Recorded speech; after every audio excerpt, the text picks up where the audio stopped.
ಆಕಾಶದೀಪ ಧಾರಾವಾಹಿ ನಟಿ ದಿವ್ಯಾ ಶ್ರೀಧರ್ ಅವರು ಈ ಹಿಂದೆ ಒಂದು ಮದುವೆಯಾಗಿ ಓರ್ವ ಮಗಳಿದ್ದಾಳೆ. ಆದರೆ ಅವರು ವಿಚ್ಛೇದನ ಪಡೆದಿದ್ದಾರೆ. ದಿವ್ಯಾ ಶ್ರೀಧರ್ ಅವರು ನಟ ಆರ್ನವ್ ಜೊತೆ ರಿಲೇಶನ್ಶಿಪ್ನಲ್ಲಿದ್ದರು. ಈ ಜೋಡಿ ಒಂದೇ ಧಾರಾವಾಹಿಯಲ್ಲಿ ನಟಿಸಿ ಪ್ರೀತಿಯಲ್ಲಿ ಬಿದ್ದಿತ್ತು. ದಿವ್ಯಾ ಶ್ರೀಧರ್ ಅವರು ಆರ್ನವ್ ಅವರನ್ನ ಗುಟ್ಟಾಗಿ ಮದುವೆಯಾಗಿದ್ದರು. ಹಿಂದೂ ಮುಸ್ಲಿಂ ಸಂಪ್ರದಾಯದಂತೆ ಈ ಮದುವೆ ನಡೆದಿತ್ತು. ನಾನು ಗರ್ಭಿಣಿ ಅಂತ ಅಂದುಕೊಂಡಾಗಲೇ ಆರ್ನವ್ ನನ್ನಿಂದ ದೂರ ಆಗಿದ್ದಾನೆ, ಹಲ್ಲೆ ಮಾಡಿದ್ದಾನೆ ಎಂದು ದಿವ್ಯಾ ಅವರು ಪೊಲೀಸ್ ಠಾಣೆ ಮೆಟ್ಟಿಲೇರಿದ್ದರು.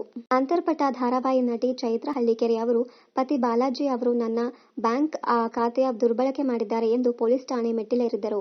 ಚೈತ್ರಾ ಅವರು 2 ಮಕ್ಕಳ ಜೊತೆ ಬೆಂಗಳೂರಿನಲ್ಲಿ ನೆಲೆಸಿದ್ದಾರೆ. ಬಾಲಾಜಿ ಅವರ ಜೊತೆ ಚೈತ್ರಾ ವಿಚ್ಛೇದನ ಕೇಸ್ ನಡೆಯುತ್ತಿದೆ ಎನ್ನಲಾಗಿದೆ. ನಟಿ ಚೈತ್ರಾ ಕೊಟ್ಟೂರು ಅವರ ಮದುವೆ ಒಂದು ದಿನಕ್ಕೆ ಮುರಿದುಬಿತ್ತು. ನಾಗಾರ್ಜುನ್ ಜೊತೆ ಚೈತ್ರಾ ಮದುವೆ ನಡೆದಿತ್ತು. ಆನಂತರ ನಾಗಾರ್ಜುನ್ ಅವರು ಬಲವಂತವಾಗಿ ಮದುವೆ ಮಾಡಲಾಗಿದೆ ಎಂದು ಹೇಳಿದರು.